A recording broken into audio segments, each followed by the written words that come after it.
The night the power went out in Providence, Rhode Island, Ethan Miller felt something was wrong long before the lights died.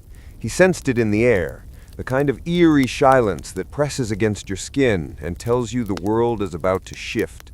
He had just finished his shift at the postal office when the first blackout rolled across Fox Point, one street at a time, like a wave moving with purpose. Block after block went dark for exactly 9 minutes. Not 8, not 10, 9. Every single time. People blamed the aging grid, blamed the cold November rain, blamed anything except the church at the center of the blackout circle, St. Augustine's. Abandoned for decades, sealed by the city, fenced off after multiple structural collapses. Kids dared each other to step inside on Halloween, but no one made it past the rotting front door. The church was dead. Everyone knew that. Except Ethan. He noticed the pattern before the city did. Every blackout formed a perfect radius around St. Augustine's, like something buried there powered on and off again.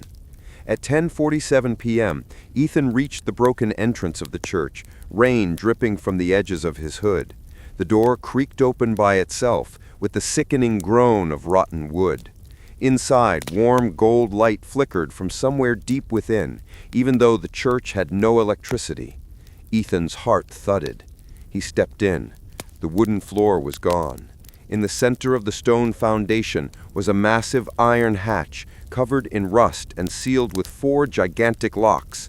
A strange symbol, triangle in a circle, 3 lines beneath, was carved deep into the metal. Ethan had seen this symbol before, 2 days earlier, on a classified government letter that accidentally arrived at the Providence post office instead of the federal mailroom. He hadn't meant to tear it, but once it tore, he read one sentence: "Under no circumstances may the archives beneath St. Augustine's be accessed. The events of 1902 must remain buried." His throat tightened. This was the archives. This was what they buried. A sudden click echoed behind him. Ethan spun. A tall man in a trench coat and fedora stood in the doorway, face shadowed. "You shouldn't be here, Mr. Miller." Ethan froze. "How do you know my name?" "I've been watching the blackouts, and I've been watching whoever has been tracking them." He stepped forward, pointing at the hatch. "You have 5 seconds to step away." But Ethan's eyes went wide. The hatch, one of the locks had snapped on its own. A deep humming came from beneath, low, metallic, ancient. The man grabbed Ethan's shoulder. "Move!" Too late. Boom! The hatch exploded open, slamming against the stone floor. Dust filled the air in choking waves. Ethan stumbled back, nearly falling. When the dust cleared, a stairway appeared, spiraling into darkness so absolute it seemed alive. And from below, steps. Slow, dragging, inhuman. The man in the trench coat whispered, "They're coming." "Who?" Ethan's voice cracked. The man stared into the abyss. The 1,117 people who vanished in 1902.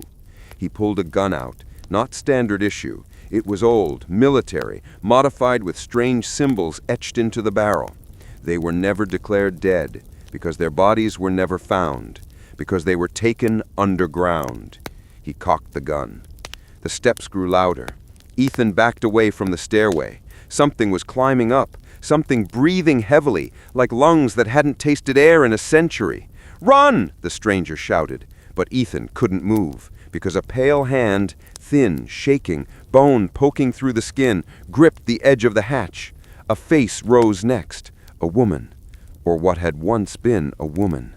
Eyes sunken into dark pits, mouth trembling, skin gray, cracked like old parchment. She looked straight at Ethan and whispered, voice trembling, "They never let us leave." Then dozens more hands gripped the edge of the hatch. Dozens! The trenchcoat man fired the first shot. The entire church shook. "Run, Ethan, now!" This time, Ethan listened. He sprinted for the door, feet slipping on the wet stone, lungs burning. Behind him, screams filled the air, unearthly, twisted, layered with an echo that didn't sound human. Outside, the streetlights flickered back on. Ethan gasped for breath, turning back to the church, but the trenchcoat man didn't come out. Only silence followed. Ethan stepped back, rain falling over his face, adrenaline shaking his hands. Then, the ground beneath the church rumbled like something powerful shifted underground. A second later, the entire building went pitch black again. The blackout lasted 9 minutes. Exactly 9.